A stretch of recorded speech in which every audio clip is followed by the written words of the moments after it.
Walking out of the medical examiner's office, the heartbroken mother and stepfather of victim Jonathan Flores Maldonado had just been told their son was the first fatality linked to the new state bail reform law. We just identified him and his remains so that he could be released to be cremated. And that's all because of a bail reform law. This man, Jordan Randolph, who was released January 1st with an appearance ticket for interfering with his ignition interlock device, had 3 prior DWI convictions before he allegedly drove drunk again. This time the crash Sunday was fatal, claiming the life of the SUNY Buffalo graduate. He has affected everyone that he's ever made contact with in a very positive way. And not only is he a loss to the family and his friends, but he's a loss to the world. According to court records, Randolph has 6 felony convictions, 6 misdemeanor convictions, 5 failures to appear in court.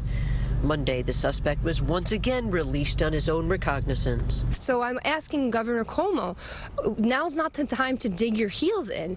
You have to do a 180 on this, because how many deaths do you really want for good, hardworking citizens? Jonathan was the first. Let him be the last.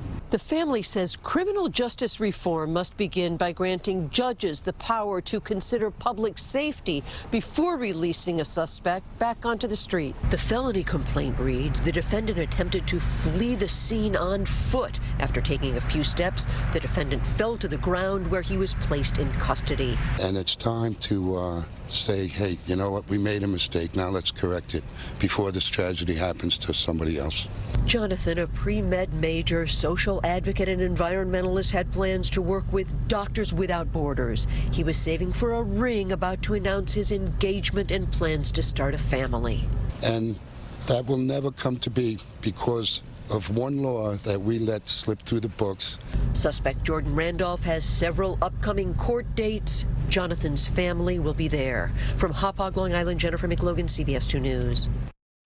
Just yesterday, Governor Cuomo told CBS 2 changes need to be made to the new bail reform law. It's just a question of exactly what those changes will be.